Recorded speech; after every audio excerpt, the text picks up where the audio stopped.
El archipiélago Gulag, Alexander Solzhenitsyn, 1918-1956, primera edición en 1973. Traducción por Joseph M. Guel y Enrique Fernández Vemet en 1998. Prólogo por Raúl del Pozo. Prólogo. El archipiélago Gulag es uno de esos libros que hacen historia por el solo hecho de atreverse a narrarla. Antes de su publicación, los simpatizantes del comunismo y los intelectuales marxistas en general podían hasta cierto punto rechazar las críticas al sistema soviético calificándolas de, entre comillas, propaganda capitalista.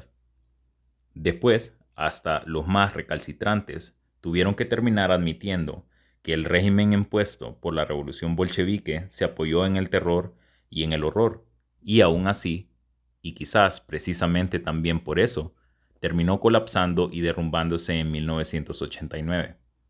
Esta obra de Solzhenitsyn trata sobre el sistema de campos de concentración y trabajo forzados diseminados por toda Rusia. Gulag es el acrónimo en ruso por Administración Central de Campos Correccionales de Trabajo.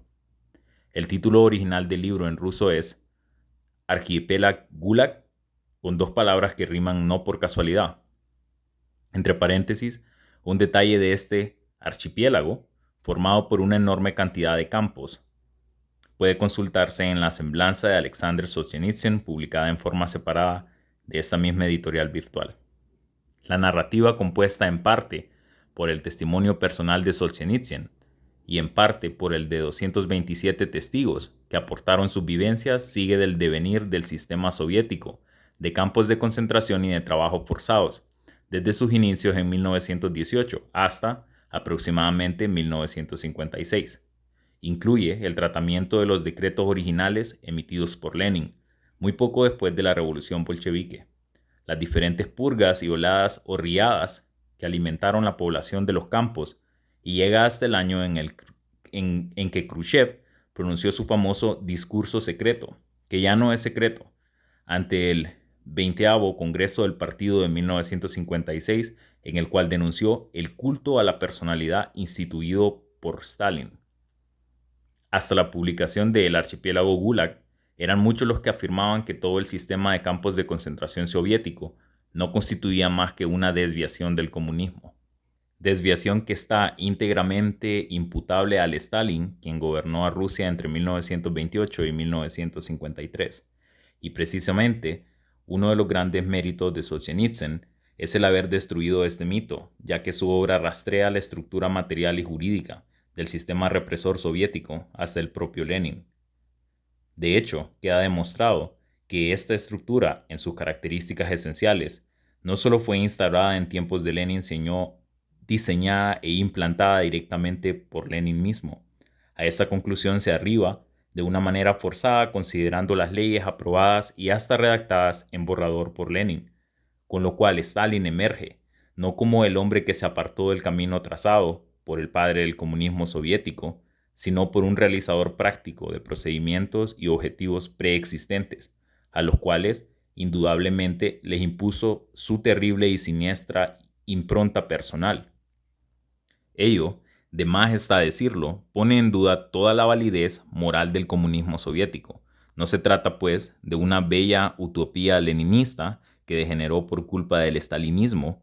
De lo que se trata es de una utopía que nació envenenada de odios, rencores, arbitrariedades y crueldades desde sus mismos inicios y que terminó derrumbándose por su propia inviabilidad intrínseca. Aclaraciones generales sobre la URSS. Calendario. El calendario gregoriano empleado en Occidente va adelantado con respecto al calendario juliano utilizado en la Rusia presoviética. Los 10 días añadidos en virtud de la reforma gregoriana de 1582, más el día que se añadió en cada cambio de siglo posterior en 1700, 1800 y 1900, fueron acumulando un retraso hasta sumar una diferencia de 13 días en el siglo XX. Las fechas anteriores, entre el 1 y 14 de febrero de 1918, fecha en que Rusia adoptó el calendario gregoriano, se indican mediante quebrados. Entre paréntesis, la primera, estilo antiguo, y la inferior, estilo nuevo. Partidos políticos. Los partidos de corte liberal surgieron de la actividad de los Zemstvos. El principal de los partidos de corte liberal fue el Partido Constitucional Demócrata, en ruso KDT, fundado en 1905, representante de la burguesía liberal y cercano a la idea de una monarquía constitucional. Obtuvieron el poder en febrero de 1917, pero lo perdieron rápidamente tras el triunfo de la revolución. Se opusieron al régimen soviético. Los partidos de corte socialista surgieron de los movimientos populistas Narodniki y en particular de su brazo armado, Narodnaya Volia.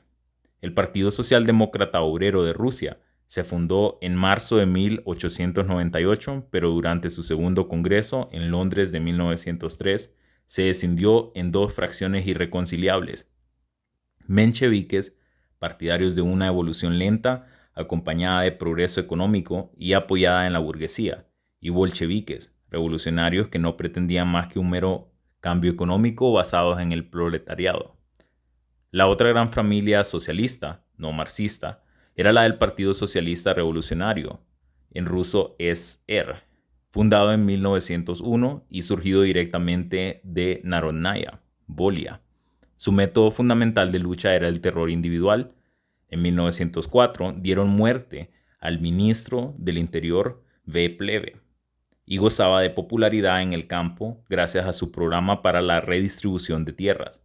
Acabaron escindiéndose en eseristas de derecha y de izquierda, según su disposición o no a colaborar con los bolcheviques. La izquierda eserista estuvo representada en el Sovnarkom, diciembre de 1917 hasta marzo de 1918, pero tuvo divergencias con los bolcheviques sobre el reparto de la tierra. Unos querían que fuera entregada en calidad de propiedad al pueblo, los bolcheviques que fuera nacionalizada. Tras romper con los bolcheviques, volvieron a los métodos terroristas entre julio y agosto de 1918 y protagonizaron una insurrección. Su sofocamiento sirvió para que los bolcheviques pasaran a un sistema de partido único. El Partido Comunista. Los bolcheviques adoptaron el nombre de Partido Comunista Bolchevique de Rusia en 1918 y más tarde toda la Unión, 1922-1952. PCUS. Eliminaron las instituciones de gobierno anteriores a la revolución y persiguieron a sus titulares, así como a los miembros de otros partidos. En 1922, el VKP contaba con 400.000 afiliados, de los cuales el 11% tenía una veterinaria anterior a 1917. Tras las purgas, la vieja guardia se redujo al 1%. Tres grandes procesos sirvieron para afianzar la hegemonía de Stalin. Primer proceso de Moscú, 19 al 24 de agosto de 1936, 16 acusados de haber constituido un centro terrorista, entre ellos Zinoviev, Kamenev y I.N. Smirnov. 16 fusilados. Segundo proceso de Moscú, 23 al 30 de enero de 1937, 17 acusados de haber formado un centro trotskista antisoviético, entre ellos Piatkov, Radek y Sokolnikov, 13 fusilados. Tercer proceso de Moscú, 2 al 13 de marzo de 1938, 20 acusados de haber creado un bloque trotskista de derechas y de asesinato por envenenamiento, entre ellos Bujarin, Rykov, Krestinsky, Yagoda, Pleniov y Kryushkov. En estos dos últimos, respectivamente, el médico y el secretario de Gorky, 17 fusilados. Un proceso a puerta cerrada condujo a la ejecución, el 10 de junio de 1937, de los altos mandos del ejército. Todos estos procesos arrastraron miles de personas riadas. Se calcula, por ejemplo, que el proceso contra la cúpula de las Fuerzas Armadas arrastró a 40.000 militares. La depuración de las altas esferas políticas tiene su origen en los primeros congresos de partido.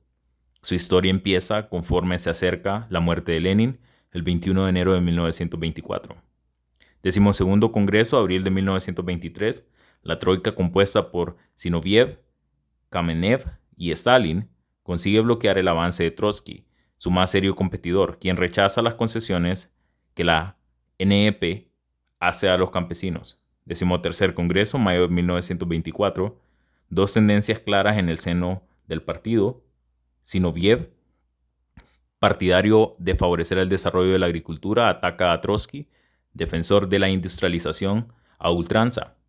En enero de 1925, Stalin logra, con el apoyo de Zinoviev y Kamenev, retirar a Trotsky del Consejo Militar Revolucionario. 14º Congreso, diciembre de 1925, la actitud de Zinoviev da un vuelco inesperado. El jefe del partido de Leningrado exige la destitución de Stalin. Con el apoyo de su delegación, el dictador supera el desafío de esta nueva oposición. Entre paréntesis, la vieja oposición, la de Trotsky, ya ha sido liquidada. En verano de 1926, Zinoviev y Kamenev, máximo responsable en Moscú, forman con Trotsky una oposición unificada o bloque de izquierda, que aboga por la industrialización en detrimento del campesinado y por la revolución mundial. En febrero de 1926, Stalin destituye a Zinoviev y confía en Kirov, la ciudad de Leningrado. En 1927, la oposición de izquierda sería relegada a cargos burocráticos en Siberia y Asia Central. 15º Congreso, diciembre de 1927, pocas semanas después de haberse deshecho del ala izquierda, Stalin presenta el primer plan quinquenal y la colectivización agraria. Stalin persigue la industrialización a marchas forzadas, con un terrible coste para el campo, como había propuesto la oposición trotskista. Ataque al ala derecha, Bujarin, Rykov y Tomsky, que critica la precipitación y alto coste de esta modernización. En julio de 1928, un pleno del Comité Central denuncia al ala derecha. En 1929, el año de la gran ruptura, la oposición de derecha es eliminada totalmente y se aprueban el primer plan quinquenal y las requisaciones del grano. Trotsky es expulsado de la URSS. Administración territorial. Hasta 1929, la Rusia europea se dividía en 49 gubernias, provincias, y cada gubernia en uyezd, distrito, o volodsk, comarca. Fuera de la Rusia europea, la unidad territorial era la oblast, región. A esta estructura sucedió un sistema doble, una estructura netamente territorial, 108 oblast, regiones, y 6 fea, territorios, por debajo de los cuales estaba el raión, distrito, tanto rural como urbano, en cantidad fluctuante. Una estructura étnico-territorial con repúblicas federadas, por debajo de las cuales podía haber repúblicas autónomas, provincias autónomas y distritos nacionales. Organización del Estado y del Gobierno. La reforma territorial de 1864 introdujo un sistema de zemstvos, administraciones rurales autónomas, en 34 de las gubernias. Los zemstvos funcionaban a dos niveles, el de uyezd y el de gubernía. A su vez, en cada distrito y provincia, el zemstvo comprendía dos organismos, una asamblea, Zemstvo Sobranie, y un consejo, Zemstvaya Uprava. Por encima de ellos existía la asamblea de la gubernia y la asamblea de uyezd. A nivel de todo el país, en 1905 el gobierno zarista, ante la presión revolucionaria, instituyó una Duma estatal. El sistema de zemstvos fue sustituido en 1918 por el de los soviets, consejos, que seguía una jerarquía territorial, municipios, distritos y regiones, y entrelazaba sus funciones con el comité ejecutivo del partido, Ispolkov, en cada nivel de la escala territorial. En la cúspide de la pirámide se encontraba el Congreso de los Soviets, que entre sesiones delegaba su poder en el Comité Central Ejecutivo de la Unión. El Congreso elegía al Consejo de Comisarios del Pueblo. En 1936, el Congreso de los Soviets y el VSIX serían sustituidos por el Soviet Supremo de la URSS, un órgano legislativo bicameral encabezado por un presidium que detentaba el poder entre sesiones. En 1946, el Sovnarkom se convertiría en Consejo de Ministros y los comisariados en ministerios. Los órganos. Con excepción de la Okhrana zarista, los gendarmes, 1881-1917, los rusos de a pie siempre se han referido a la seguridad del Estado hablando de los órganos, una denominación escueta y más estable que, salvo en los chistes, nunca daba pie a equívocos. Por otra parte, el término lo usaban los propios chequistas o guevistas con toda naturalidad. Hasta fecha reciente, Rusia contaba con una FSB, Servicio Federal de Seguridad, ahora FSK. 1917-1922, CHK, Comisión Extraordinaria de Lucha contra la Contrarrevolución y el Sabotaje, o también Vesheka, idem en toda Rusia. 1922-1923, GPU, Dirección Política Estatal. 1923-1934, OGPU, Dirección Política Estatal Unificada, al formarse la URSS, integrada en el NKVD. El comisario del pueblo del interior, Serskinsky, Menchinsky y Yagoda, es a la vez director de la OGPU. 1934-1943, NKVD, Comisariado del Pueblo Interior, absorbe a la OGPU. Los órganos ya no tienen carácter de dirección política e ideológica. Como departamentos de un ministerio, se convierten en mero cuerpo ejecutor. 1943-1946, NKGB, Comisariado del Pueblo de Seguridad Estatal. 1946-1953, MGB, Ministerio de Seguridad Estatal, tras la liquidación de los comisariados. 1953, el MVD, Ministerio del Interior, posee transitoriamente competencias de seguridad estatal. 1953-1991, KGB, Comité de Seguridad Estatal. Gulag son las siglas rusas de la Dirección General de Campos Penitenciarios. Glavnoye Upravlenie Lagerei. El archipiélago no es, pues, un topónimo concreto, sino un mundo metafórico creado por Solzhenitsyn y formado por los campos de reclusión, diseminados como islas por la geografía soviética. Los pueblos represaliados. La primera etnia fue deportada nada más iniciarse la guerra, los alemanes del Volga, asentados en la región de Saratov entre 1764 y 1768, en tiempos de Catalina II. Stalin liquidó su república autónoma el 28 de agosto de 1941, después de que llegaran las tropas nazis. Siguieron los pueblos del Cáucaso, sometidos durante unos meses a la ocupación alemana, conforme la Wehrmacht iba avanzando hacia el petróleo del Caspio. A medida que los soviéticos fueron liberando territorios, dispusieron deportaciones en masa, aunque no toda la población había prestado ayuda al enemigo. El desplazamiento masivo de pueblos dio origen a un nuevo vocablo, Spetsposelenia, zonas de población especial, en que los deportados soportaban condiciones precarias y un duro régimen impuesto por el Consejo de Ministros y el Ministerio Interior. Los cálmucos, una etnia de origen mongol y a confesión budista, asentados en una estepa al oeste de Astraján, fueron deportados a Siberia y Asia Central entre el 27 y el 30 de diciembre de 1943. Perdieron su república autónoma. Los chechenos e ingushos fueron deportados a Kazajstán y la cuenca del Kuznets el 23 de febrero de 1944, meses después de que las tropas soviéticas entraran en la república. En marzo de 1944 fue disuelta su república autónoma. Los karachevos, una etnia de origen turco que habitaba el sur de la región de Stavropol, al norte del Cáucaso, fueron deportados a Kazajstán, la cuenca del Kuznets y Asia Central, el 23 de febrero de 1944, después de que los soviéticos reconquistaran su república el año anterior. Perdieron su república autónoma. Los bálcaros, una etnia del Cáucaso septentrional, cuyo territorio fue ocupado por los alemanes durante algunos meses de 1942, fueron deportados el 8 de marzo de 1944 a Kirguistán. Los tártaros de Crimea, descendientes de los primeros colonos de dicha península, y uno de los grupos mayores, alrededor del 500,000, vieron su república autónoma liquidada en 1944 y fueron deportados a los Urales, Siberia, Kazajstán y Asia Central, principalmente Uzbekistán, el 17 y 18 de mayo de 1944.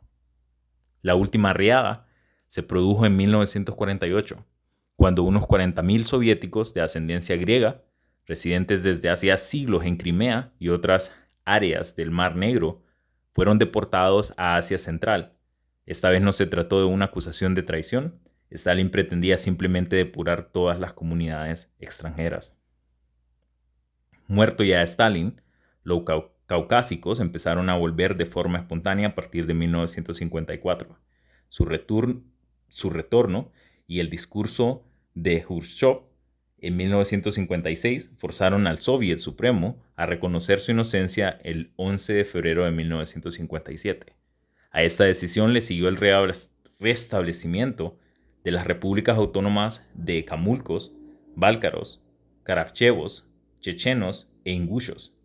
Los alemanes no serían rehabilitados políticamente hasta 1964, 7 años más tarde que los pueblos caucásicos, aunque en 1955 ya habían recuperado sus derechos civiles.